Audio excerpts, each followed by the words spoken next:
गौर Bloch साहब, ये क्या आखिर जरूरत पेश आई? तरीक़ेकार है ना जी, उससे तो फायदा यही होता है कि सुकम दूर होता है। ठीक जी गौर बलोच साहब, क्या आपको वजह नजर आती है जब आपके पास नंबर भी पूरे हैं, कोई ऐसी प्रॉब्लम नहीं है कानून साजी में रुकावट, तो फिर क्या वजह है कि प्रॉपर ड्यू प्रोसीजर नहीं अपनाया गया? बिस्मिल्लाहिर्रहमानिर्रहीम।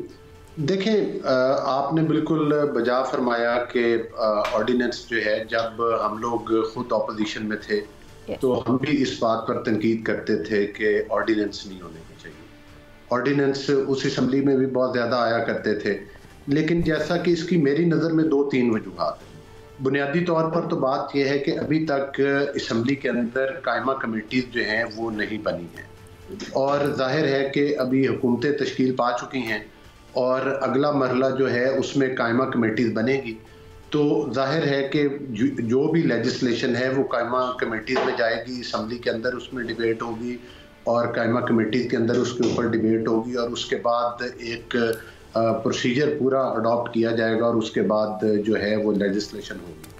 और हमारी गवर्नमेंट की कोशिश भी यही है, जिस तरह से कि मैंने जिक्र किया है कि अपोजिशन में जब हम थे तो तब भी हमने कानून साजी के ऊपर मतलब जोर दिया, ऑर्डिनेंस की मुखालफत की। अब भी हम समझते हैं कि इन चीज़ों को डिस्करेज करना चाहिए, लेकिन अभी चूँकि स्टार्ट डेज हैं, कायमा कमेटीज़ नहीं बनी, कायमा कमेटीज़ बन जाएंगी तो उसके बाद जो कवानीन जो मुल्क के लिए बेहतर हैं और मुल्क के निज़ाम चलाने के लिए बेहतर है, वो यकीनी तौर पर असम्बली के अंदर से ही पास होंगे और कायमा कमेटीज़ के ज़रिए ही पास होंगे। लेकिन यहाँ पर एक चीज़ जो है वो काबिल ज़िक्र है कि जो असम्बली के अंदर का माहौल है वो बहुत ज़्यादा मैटर करता है।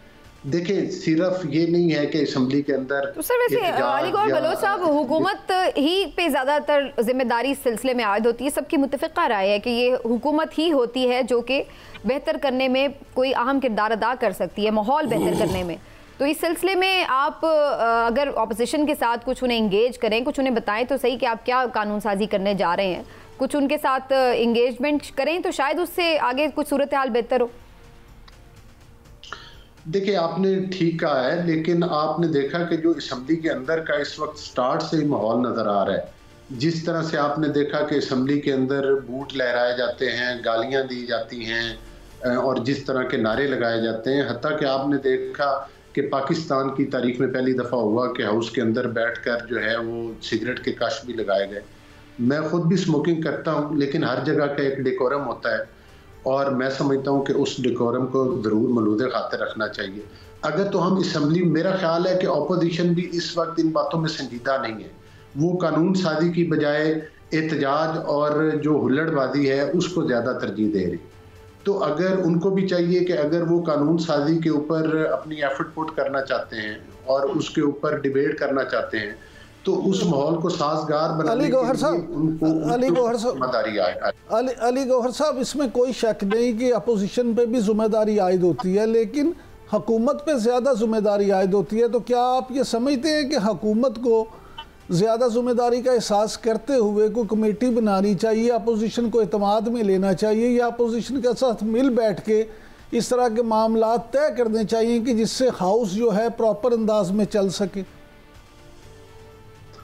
देखिए, मैं बिल्कुल आपने ठीक कहा, मैं आपकी बात से इत्तफाक करता हूँ। हुकूमत को अपनी जिम्मेदारी का पूरा एहसास है, और जिस तरह से कि मैंने अर्ज़ किया है कि अभी तक कमेटी तश्कील नहीं पाई है, बुनियादी तौर पर तो सबसे पहले ये है कि वो कमेटीज़ बन जाएं जो कि कायमा कमेटीज़ हैं। उसके बाद ये है कि अभी भी मैंने देखा है कि स्पीकर साहब और जो दीगर हमारे लोग हैं वो अपोजिशन के साथ राब्ते में हैं, लेकिन अपोजिशन बिल्कुल भी संजीदगी का मुजाहरा नहीं कर रहे। अभी उनका एक ख़ास तरीक़ेकार है एहतियात का, जो मैं समझता हूँ कि हमारा मुल्क इन चीज़ों का मुतहम्मिल नहीं हो सकता। पिछले दौर में भी हमने देखा कि इस एहतजाज की वजह से हमारे मुल्क को सियासी तौर पर और मुआशी तौर पर नाकाबिले तलाफी नुकसान पहुँच चुका है। और अगर हम सर, ये तो हमेशा ही होता है, जब पीटीआई की गवर्नमेंट थी आप लोग भी एहतजाज करते रहे, ना सिर्फ ऐवान में बल्कि ऐवान के बाहर भी धरने भी हुए, लॉन्ग मार्चेस भी हुए।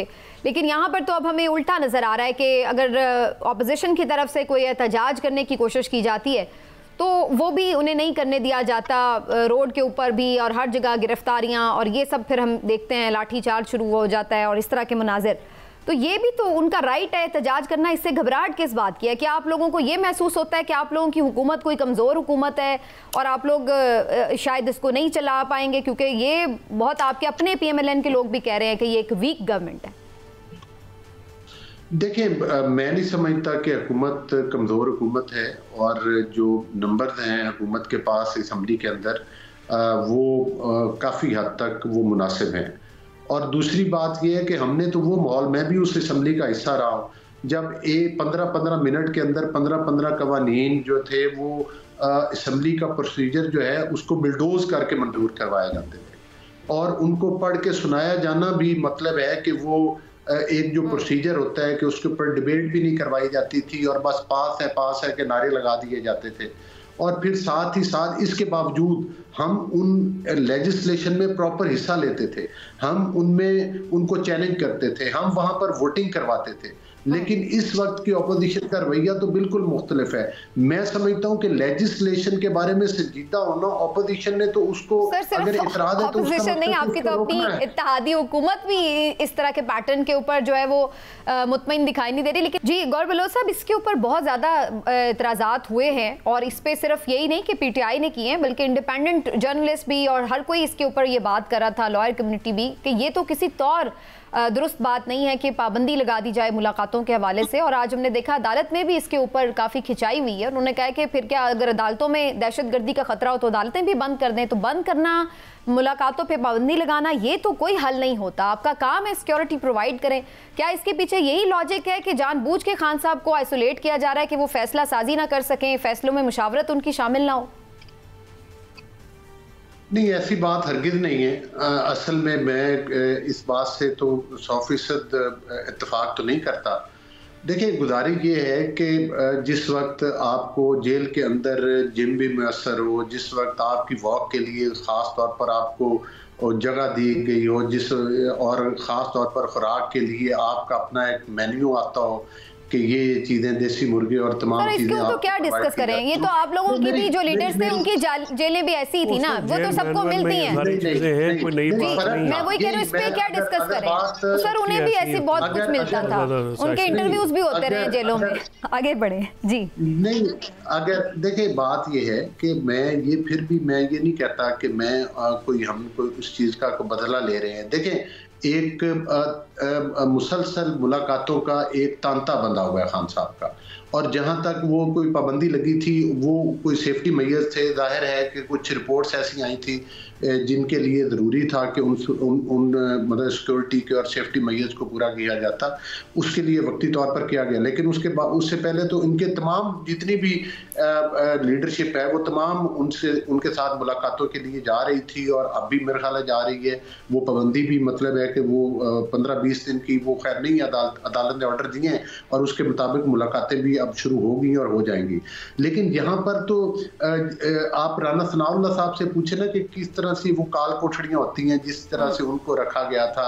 जिस वक्त खान साहब अमेरिका में खड़े होकर नारे लगाया करते थे कि मैं फलां का AC बंद कर दूंगा, फलां चीज बंद कर दूंगा, किस तरह से मरियम नवाज साहिबा को उनके वालिद के सामने सिर्फ उनको तकलीफ देने के लिए गिरफ्तार किया गया, और जिसमें आगे मरियम साहिबा की छोटी बेटी जो थी वो भी मतलब है कि उस वक्त मासूम बच्ची जो थी वो भी रो रही थी कि मतलब ये मेरी अनफॉर्चुनेट है बिल्कुल।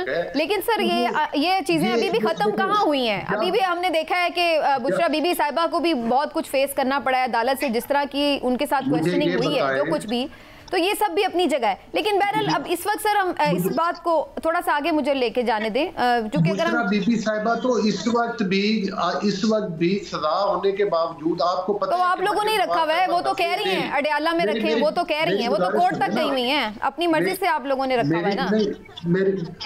मेरी गुजारिश सुने, नैब के अकूबत खानों में 90 दिन मरियम साहिबा को रखा गया, या सिर्फ एक बंदे की लेटने या बैठने की जगह कैद तन्हाई में रखा गया, रोटी जानवरों की तरह फेंकी जाती थी नीचे से, ये सलूक किया जाता था, और 90 दिन किसी से मुलाकात की इजाजत नहीं थी। हत्ता कि नवाज शरीफ साहब की भी SOP जो थे जेल के, उसके मुताबिक मुलाकातें बंद कर दी गई। सर पता नहीं आप क्या बात कर रहे हैं, हमने तो ऐसी चीजें नहीं देखी। मीटिंग्स होती रही हैं सर, जर्नलिस्ट खुद जाके इंटरव्यूज करके आते रहे हैं, मैंने मेन्यूज तक देखे हुए हैं कि जो खाने के लिए आगे से आता था कि जी आज ये बनेगा, तो ये सब होता रहा है। ये भी होता होगा, लेकिन ये भी होता रहा। और ऐसी था तो उतरवाने की बात हो रही थी ना। जॉगिंग मशीन्स हैं, देसी मुर्गे चल रहे हैं, सब कुछ हो रहा है। तो मैं यही कह रही हूँ ना, फिर आप ये कंपैरिजन ना करें, ये आप कंपैरिजन फिर ना करें। वो नहीं है। हाँ तो ठीक है, आप बताएं कि किस लीडर को उसके घर के अंदर रखा गया था, किस लीडर को उसके घर के अंदर रखा गया था? उनको तो उनके बंगले के अंदर रखा गया। सर उनको वो अपनी मर्जी से नहीं रखा गया, वो तो हाई कोर्ट गई हुई हैं कि मुझे डयाला भेजो, उनको तो चॉइस ही नहीं है वहां पे रहना। वो एक तो रखा भी खुद हुआ है, उस बात पे ताने भी आप लोग खुद मार रहे हैं कि जी वो उनको डयाला में रखे। भाई आप रख लें, उन्हें डयाला में भेज दें, किसने प्रॉब्लम की? मुझे ये बताएं कि ये कौन खप डालता है कि हर रोज एक बयान जारी हो जाता है कि खान साहब की जिंदगी को खतरा है, फिर कभी वो ये तो आप लोगों ने ही कहा हुआ है, मरियम नवाज साहिबा कत्ल करवाना चाहती। सर आप लोगों ने ही कहा है, तो मुलाकातों पे पाबंदी लगाइए, आपके वजारत दाखिला के थ्रेट अलर्ट्स हैं। तो वही तो मैं कह रहा हूँ ना कि एक तरफ हमारा सलूक है कि हमने उनको घरों के अंदर रखा हुआ है, एक तरफ ये लोग थे कि हुकूमत खानों में रखते थे, 2-2 साल जमानतें नहीं होती थी, और मतलब है कि पूरी ऑपोजिशन को जो था दीवारों के अंदर चुनवा दिया गया था।